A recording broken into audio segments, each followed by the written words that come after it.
چا چې د مبارک پیغمبر علیه السلام منلی دي هغه دنیا کې ننوم دی هغه نوم موجود ده. جناب حضرت بلال حبشي رضی الله عنه مبارک ننوم موجود ده په دنیا کې دی هغه نوم مبارک. او ابو جهل قبر چا لیدلی ده؟ نافرمانه وکړه. د منافقانو قبرونه چا لیدلی دي؟ ابو جهل سردارو او چې د پیغمبر علیه السلام مبارک مخالفو، د دین اسلام مخالفو، د پیغمبر علیه السلام مبارک دشمنو.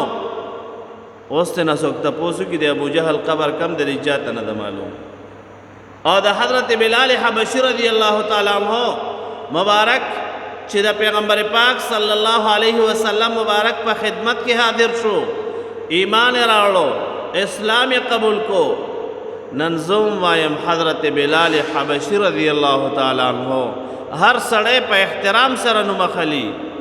او په شام کې د جناب حضرت بلال رضی الله عنه مبارک قبر مبارک تا هر څوک پیژني.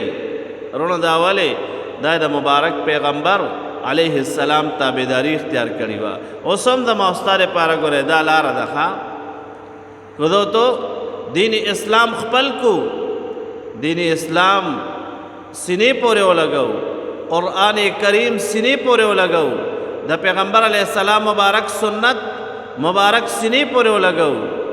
یقینا چې ما طالب الله پاک جل شانه دغه حالت راولي او خدای نه خواسته کو چا اعراض کو نو الله پاک جل شانه فرمایي ان یشأ یذهبکم ویأتی بخلق جدید.